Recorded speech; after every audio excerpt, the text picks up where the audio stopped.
കൗൺസിലിങ്ങും സൈക്കോതെറാപ്പിയും നമ്മൾ ഉപയോഗിക്കുന്ന രണ്ട് മെത്തേഡ്സാണ് നമ്മുടെ മെൻ്റൽ ഹെൽത്ത് ഫീൽഡിൽ. നമുക്കൊരു പ്രശ്നം വരുമ്പോൾ അതിനെ പരിഹരിക്കുന്നതിന് വേണ്ടി നമുക്ക് ഉപയോഗിക്കാൻ പറ്റുന്ന രണ്ട് മെത്തേഡ്സ് അല്ലെങ്കിൽ രണ്ട് സിസ്റ്റംസ് ആണെന്നാണ് നമ്മൾ ആദ്യം മനസ്സിലാക്കേണ്ടിയിരിക്കേണ്ടത്. കൗൺസിലിംഗ് എന്ന് പറഞ്ഞാൽ അതിൽ നമ്മുടെ ജീവിതത്തിൽ ഒരു പ്രോബ്ലം വരുമ്പോൾ അത് ചിലപ്പോൾ കുറച്ച് ചെറിയൊരു പ്രശ്നമാകാം, അല്ലെങ്കിൽ ഒരു പ്രാവശ്യം റിപ്പീറ്റ് ചെയ്യപ്പെടുന്ന ഒരു പ്രശ്നമായിരിക്കാം. ഇപ്പോൾ ഉദാഹരണം പറഞ്ഞാൽ റിലേഷൻഷിപ്പ് ഇഷ്യൂ വരുന്നു, അല്ലെങ്കിൽ നമുക്കൊരു സ്ട്രെസ്സ് വരുന്നു. അപ്പോൾ ഇങ്ങനത്തെ ഒരു അവസ്ഥയിൽ നമുക്ക് വരുമ്പോൾ അതിനെ പരിഹരിക്കുന്നതിന് പൊതുവെ നമ്മൾ ഉപയോഗിക്കുന്നതാണ് കൗൺസിലിംഗ് എന്ന് പറയുക. എന്താണ് ഈ കൗൺസിലിംഗ്, എന്താണ് നടക്കുന്നതെന്ന് ചോദിച്ചാൽ ഒരർത്ഥത്തിൽ പറഞ്ഞാൽ ഒരു അഡ്വൈസാണ്.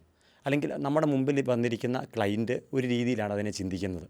അതിനെ നമ്മൾ വ്യത്യസ്തമായിട്ടൊന്ന് ചിന്തിച്ച് ഒരു അഭിപ്രായം നമ്മൾ പറഞ്ഞു കൊടുക്കാൻ ശ്രമിക്കുകയാണ് കൗൺസിലിങ്ങിൽ കൂടുതലും ചെയ്യാറുള്ളത്. അല്ലെങ്കിൽ ഇതൊരു ഗൈഡൻസ് ആണെന്ന് വേണമെങ്കിൽ നമുക്ക് പറയാൻ പറ്റും. അവർക്ക് ഉദാഹരണം പറഞ്ഞാൽ സ്ട്രെസ് മാനേജ്മെൻറ്റ്, അവർക്ക് സ്ട്രെസ് ഉണ്ട്, അതിനെ മാനേജ് ചെയ്യാൻ പറ്റുന്നില്ല. അപ്പോൾ അതിനെ നമ്മൾ ഗൈഡ് ചെയ്യാൻ പഠിപ്പിക്കുകയാണ്. പല സ്ട്രെസ് മാനേജ്മെൻറ്റ് ടെക്നിക്സ് നമ്മൾ ഉപയോഗിച്ച് നമ്മൾ ചെയ്യുകയാണ്. അപ്പോൾ നമ്മൾ ഓർത്തിരിക്കേണ്ട ഒരു പ്രധാന പ്രത്യേകത, കൗൺസിലിങ്ങിൽ വളരെ നമ്മൾ ഡീപ്പായിട്ട് അധികം പോകാറില്ല.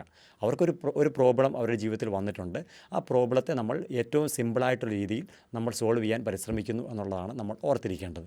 ഇനി സൈക്കോതെറാപ്പി എന്ന് പറയുന്നത് അത് കുറച്ചും കൂടെ ഡീപ്പാണ്. എന്തുകൊണ്ടാണ് അത് ഡീപ്പാകുന്നത്? അതായത് ഒരു ഉദാഹരണം പറഞ്ഞാൽ ഒരാൾക്കൊരു റിലേഷൻഷിപ്പ് ഇഷ്യൂ വന്നു. അതിൽ നമ്മൾ ആദ്യം കൗൺസിലിംഗ് കൊടുത്തു. പിന്നീട് അത് റിപ്പീറ്റ് ചെയ്യുവാണ്, അത് മാറുന്നില്ല. അപ്പോൾ നമുക്ക് മനസ്സിലാകത്ത് അത് ഒരു കൗൺസിലിങ്ങിൽ മാത്രം മാറുന്ന ഒന്നല്ല. അത് ആ വ്യക്തിയുടെ വ്യക്തിത്വത്തിലോ അല്ലെങ്കിൽ പല കാരണങ്ങൾ കൊണ്ട് അത് ഡീപ്പായിട്ട് കിടപ്പുണ്ട്. അപ്പോൾ അതിനെ മാറ്റണമെങ്കിൽ, ആ റിപ്പീറ്റേഷൻ ഒഴിവാക്കണമെങ്കിലാണ് നമ്മൾ സൈക്കോതെറാപ്പി എന്ന് പറഞ്ഞ ഒരു രീതിയിലേക്ക് മാറുന്നത്. അപ്പോൾ സൈക്കോതെറാപ്പി എന്താണെന്ന് ചോദിച്ചു കഴിഞ്ഞാൽ അതൊരു സയൻറ്റിഫിക് ആയിട്ടുള്ള ഒരു മെത്തഡോളജിയാണ്.